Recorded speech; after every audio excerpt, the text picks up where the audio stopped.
حضرت سیدہ عائشہ صدیقہ رضی اللہ تعالی عنہا روایت کرتی ہیں کہ رسول اللہ صلی اللہ علیہ وسلم نے ارشاد فرمایا تم میں سے وہ بہتر ہے جو اپنے اہل خانہ کے لیے بہتر ہے، جو اپنی فیملی کے لیے بہتر ہے۔ فرمایا کسی مرد کی اچھائی کا اندازہ اس کے کاروبار سے نہیں لگایا جا سکتا، اس کے بزنس سے نہیں لگایا جا سکتا، اس کے دوستوں کی محفل سے نہیں لگایا جا سکتا۔ فرمایا ایک اچھے مرد کی اچھائی کا اندازہ اہل خانہ سے لگایا جا سکتا ہے کہ وہ اپنے اہل خانہ کے لیے کتنا اچھا ہے، وہ اپنی فیملی کے لیے کتنا اچھا ہے، وہ اپنی بیوی کے لیے کتنا اچھا ہے، کس طرح کا برتاؤ کرتا ہے، کس طرح کا سلوک کرتا ہے۔ فرمایا جو شخص اپنی بیوی سے اچھا سلوک کرتا ہے، محبت سے پیش آتا ہے، نرمی سے پیش آتا ہے، تلخ رویہ نہیں اپناتا، لڑتا جگڑتا نہیں، اپنے بچوں کو حلال کا لقمہ، حلال کی روزی کھلاتا ہے، ایسے شخص کے بارے میں میرے کریم نبی نے فرمایا ایسا شخص بہترین شخص ہے۔ ایسے خاوند کو اللہ کے رسول نے بہترین خاوند قرار دیا ہے۔ مجھے بتاؤ جس کی اچھائی کی گواہی اللہ کے رسول دے رہے ہوں، اس سے بڑا اچھا انسان دنیا میں بھلا اور کون ہو سکتا ہے؟ انسان پیسہ خرچ کرتا ہے، دنیا میں انسان کو ثواب ملتا ہے، غریب کی مدد کرتا ہے، مسکین کو کھانا کھلاتا ہے، یتیم کو صدقہ کے طور پر کچھ پیسے عطا کرتا ہے، انسان کو ثواب ملتا ہے۔ مگر سنو، جو پیسہ انسان اپنی اولاد پر خرچ کرتا ہے، جو پیسہ انسان اپنے اہل خانہ پر، اپنی فیملی پر، اپنی بیوی پر، اپنے بچوں پر خرچ کرتا ہے، اس پیسے پر انسان کو بہت زیادہ ثواب دیا جاتا ہے۔ فرمایا عبادت اس مقام تک نہیں پہنچاتی جہاں غریب کی خدمت پہنچاتی ہے۔ فرمایا انسان جو غریب کی مدد کرتا ہے، غریب کی مدد کرنے پر، غریب کی امداد کرنے پر انسان کو جو مقام ملتا ہے، جو ثواب ملتا ہے، اس سے کہیں زیادہ ثواب انسان کو اپنی فیملی پر خرچ کرنے پر ملتا ہے۔ فرمایا مرد کے لیے ضروری ہے، یہ مرد کی ذمہ داری ہے، مرد پر لازم ہے کہ وہ اپنے اہل خانہ کی ضرورتوں کو پورا کرے، بیوی بچوں کی ضرورتوں کو پورا کرے، بیوی کی مدد کرے، کیونکہ شوہر کی مدد کی بیوی کو ہر وقت ضرورت رہتی ہے۔ سنو، گھر جو ہوتا ہے گھر والی کا ہوتا ہے، بیوی کو گھر والی اس لیے کہا گیا ہے کہ بیوی کی وجہ سے ہی گھر آباد ہوتا ہے اور بیوی کی وجہ سے ہی گھر ویران ہوتا ہے۔ انسان چاہے بھی تو کدال اٹھا کر گھر کو تباہ نہیں کر سکتا، لیکن عورت ایک سوئی کے ذریعے گھر کو تباہ و برباد کر کے رکھ دیتی ہے۔ ایک یونیورسٹی میں 400 مردوں اور 400 عورتوں سے انٹرویو کیے گئے۔ مردوں سے پوچھا گیا کہ ایک اچھا مرد اپنی بیوی سے کیا چاہتا ہے، اور عورتوں سے پوچھا گیا کہ ایک اچھی عورت اپنے شوہر سے کیا چاہتی ہے۔ دونوں پارٹیوں نے ایک ہی جواب دیا کہ ہم تنگی تو برداشت کر سکتے ہیں، ہم بھوک تو برداشت کر سکتے ہیں، لیکن ہمیں ہر حال میں عزت چاہیے۔ اب جو شخص اپنی بیوی کو عزت دینا جانتا ہے، بیوی ساری زندگی اس کی غلام بن کے رہتی۔ بیوی کو کپڑا نہ ملے کوئی بات نہیں، ضرورت سے زیادہ روٹی نہ ملے کوئی بات نہیں، رزق نہ ملے کوئی بات نہیں، گھر بینک بیلنس نہیں ہے کوئی بات نہیں۔ جو شخص اپنی بیوی کو عزت دینا جانتا ہے، ساری زندگی بیوی غلام بن کے رہتی ہے ایسے شخص کی۔ اگر عورتیں چاہتی ہیں کہ وہ بہترین بیوی بن کر رہیں تو انہیں چاہیے کہ وہ ام المومنین حضرت سیدہ خدیجۃ الکبریٰ کی زندگی کا مطالعہ کریں اور غور کریں کہ سیدہ خدیجۃ الکبریٰ ہمارے نبی کے ساتھ کیسی رہا کرتی تھی۔ حضرت خدیجۃ الکبریٰ کے پاس پیسہ تھا، مال تھا، دولت تھی، جائیداد تھی، نوکر تھے، غلام تھے، سب کچھ تھا۔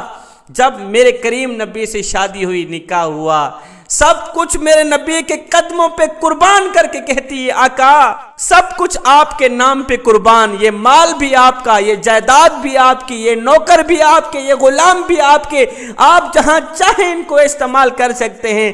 آئے سب کچھ آقا کے قدموں پہ قربان کر کے اسلام کی مقدس شہزادیوں کو بتایا، دیکھو میری بیٹیوں، میں نے کس طرح اپنے نبی سے محبت کی ہے، جس طرح میں نے اپنے سرتاج سے محبت کی، عشق کیا، پیار کیا، تم نے بھی اپنے شوہروں سے اس طرح عشق کرنا ہے، پیار کرنا ہے۔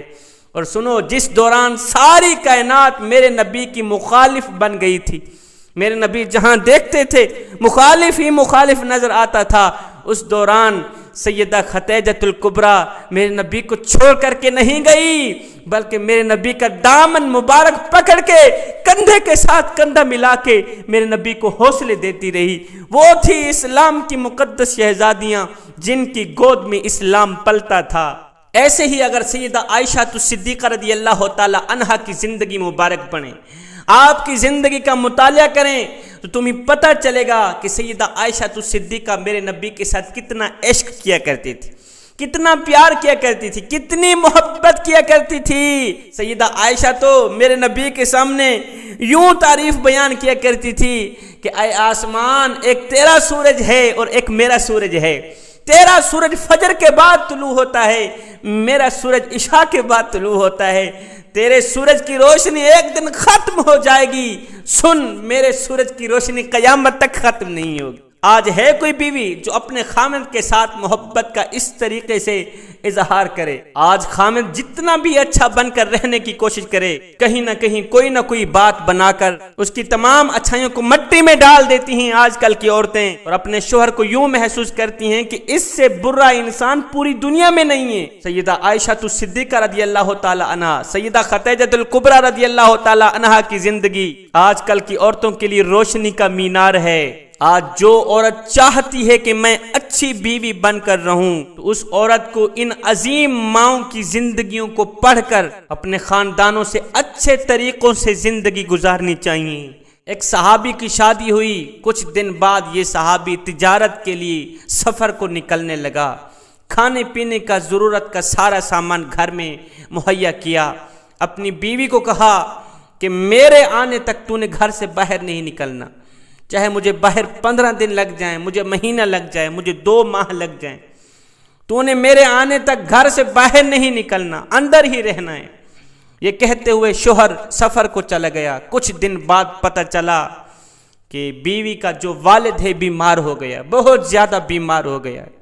اس عورت نے میرے نبی کو پیغام بھجوایا کہ میرا والد بیمار ہو گیا ہے، میرے شوہر نے مجھے روک رکھا ہے، میرے آنے تک گھر سے باہر نہیں نکلنا۔ آقا آپ کا کیا حکم ہے، والد کے پاس جاؤں یا نہ جاؤں؟ میرے نبی نے فرمایا ہرگز نہ جانا، اگر تیرے شوہر نے تجھے روکا ہوا ہے تو ہرگز نہ جانا، شوہر کے حکم کو نہیں توڑنا۔ یہ عورت نہیں گئی۔ کچھ دن بعد پتہ چلا میرا والد فوت ہو گیا ہے، اللہ کو پیارا ہو گیا ہے۔ اس کی چیخ نکل گئی، تڑپی، آقا تک پیغام بھجوایا، آقا میرا والد فوت ہو گیا ہے، والد کا چہرہ دیکھنے تو چلی جاؤں۔ میرے نبی یہ فرما سکتے تھے چلو کوئی بات نہیں، شوہر کا حکم توڑ دو، چلی جاؤ باپ کے پاس، مرے ہوئے باپ کا چہرہ تک لو۔